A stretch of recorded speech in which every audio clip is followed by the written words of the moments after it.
দর্শক, যুক্তরাষ্ট্রের পাল্টা শুল্ক আরোপের পর যে বাড়তি ক্রয়াদেশ, সেই সাথে এডিপির বাস্তবায়নের যে নিম্নমুখী হার, আমরা একটু কারণ অনুসন্ধানের চেষ্টা করব।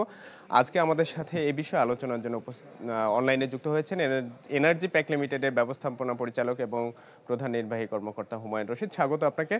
আমরা প্রতিবেদনে যেমনটা দেখছিলাম যে বাড়তি ক্রয়াদেশের খবর আমরা ব্যবসায়ীদের কাছ থেকেও জেনেছি। আপনার ব্যবসায়িক অভিজ্ঞতা থেকে যদি আমাদের এই বিষয়ে একটু আপডেট দেন। অনেক ধন্যবাদ। সময় উপযোগী আলোচনা, এটার জন্য ধন্যবাদ। আপনার আমরা যদি দেখি আমাদের জন্য সামনে যে চ্যালেঞ্জগুলো আছে, এটাকে আমরা কি অ্যাড্রেস করতে পারবো কিনা। সামনে কিন্তু অনেক চ্যালেঞ্জ আছে, আমাদের অতি খুশি হওয়ার মতন এমন কোনো কিছু হয় নাই।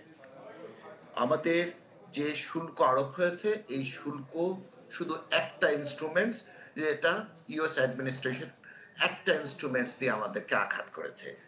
আমাদের সামনে আরো ইনস্ট্রুমেন্টস আসার সম্ভাবনা আছে, যেটার জন্য আমাদেরকে প্রশাসনিকভাবে প্রস্তুতি নিতে হবে, বিজিএমই কে প্রস্তুতি নিতে হবে। উল্লেখযোগ্যভাবে আমি যেটা মনে করি সেটা হচ্ছে যে শ্রম বাজার, শ্রম এবং শ্রমিকদের যে অধিকার, এটা নিয়ে অনেক দিনের অবজারভেশন আছে ইউএস অ্যাডমিনিস্ট্রেশনে। এটা কিন্তু আমাদেরকে এখন এটাকে একটা নেগোশিয়েবল পর্যায়ে একটা সুন্দর শ্রমিক এবং উদ্যোক্তাদের মাঝখানে রিলেশনসটাকে ইমপ্রুভ করার জন্য অ্যাড্রেস করতে হবে। দ্বিতীয়ত আমি বলবো যে প্যাটার্ন, ইউএস ডিপার্টমেন্ট অফ প্যাটার্নের কিন্তু অনেক অবজারভেশন আছে, যেটা আমাদেরকে অ্যাড্রেস করতে হবে।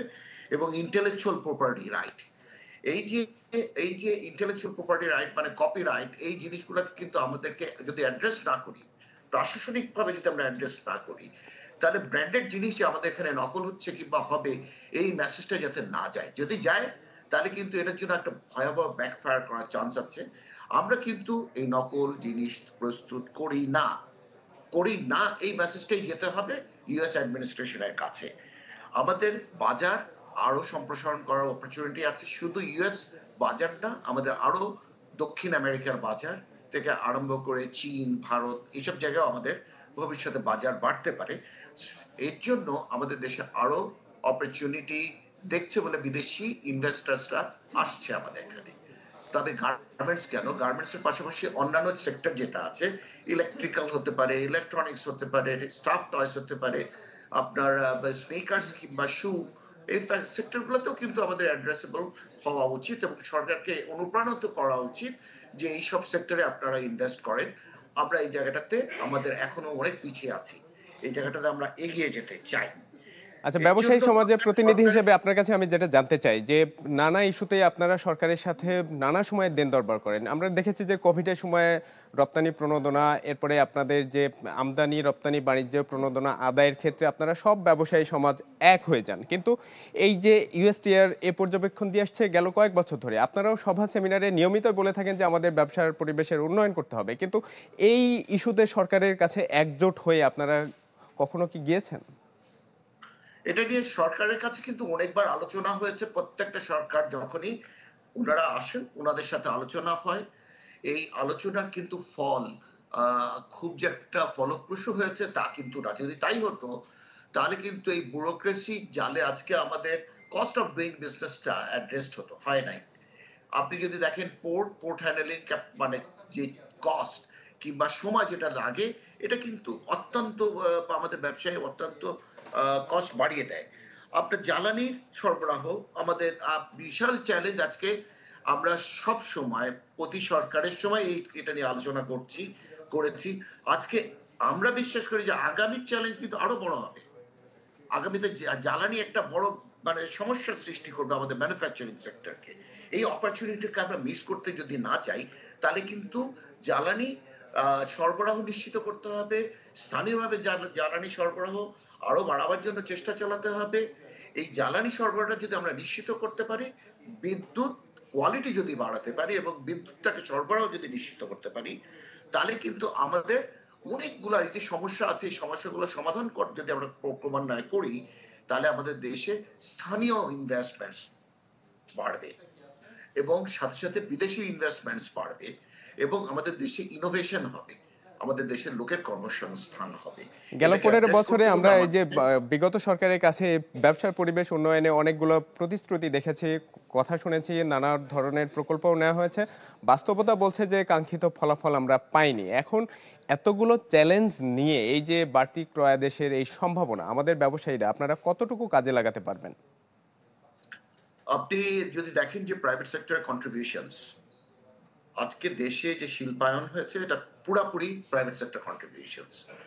এই প্রাইভেট সেক্টর কন্ট্রিবিউশন আছে এবং ভবিষ্যতে প্রাইভেট সেক্টর অনেক চ্যালেঞ্জ অ্যাড্রেস করেছে করে এই এই যে চ্যালেঞ্জগুলো অ্যাড্রেস করে আজকে শিল্পকে এখানে নিয়ে এসছে। আজকে এত এই যে রপ্তানি বেড়েছে $50 বিলিয়ন, এটা কিন্তু প্রাইভেট সেক্টরের অবদান।